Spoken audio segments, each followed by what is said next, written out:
With the combined momentum of your forward step, the twist of your torso, and the swing of the rifle, the butt stroke can strike your opponent at over 18 miles per hour, carrying well over 550 pounds of force. That's enough to drive a 16-penny nail through nearly 2 inches of pressure-treated wood. Add a follow-up slash and thrust with a bayonet, and the butt stroke becomes a real killer. But the real damage from the knee bar doesn't come from gravity. It comes from leverage. Once the knee is locked, your hips act like a fulcrum, and his leg acts like a lever, multiplying any force you apply. So even though the ligaments and tendons around the knee can sustain 1,700 newtons of force, the knee bar can load a lot more than that, enough to completely destroy the joint.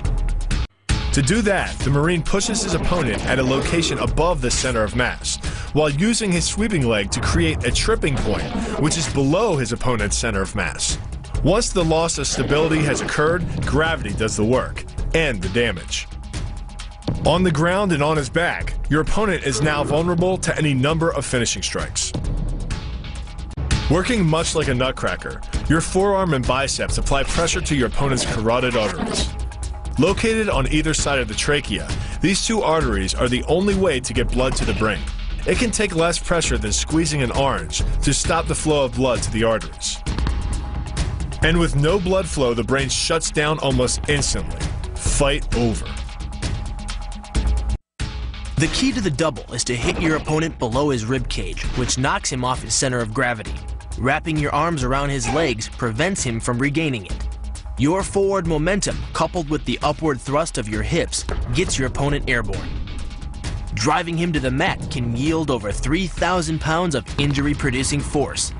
That's like dropping a 20-pound bag of cement off a 9-foot ladder onto someone's chest. The key to the sprawl is sliding your legs backward, while leaning in and locking your hips at the same time. This forces your opponent's center of mass beyond its stability zone. Coupled with the downward thrust of your forearms, he's now supporting your entire upper body with the back of his neck and head, which leaves him face down on the mat, vulnerable to any number of attacks. The power of this move comes from the spin. Like the wrecking ball at the end of a demolition crane, the power is generated by the rotation of the body. In conjunction with the snap of the knee, the foot achieves a velocity of nearly 30 miles per hour. When the heel connects with the solar plexus, it transfers 1,400 pounds of force, enough to damage internal organs and fracture multiple ribs. The move gets its power from the pressure exerted by your legs. The first leg imparts pressure to the carotid artery. The second leg, working in conjunction with your arms, optimizes that pressure, transforming you into a human vice grip.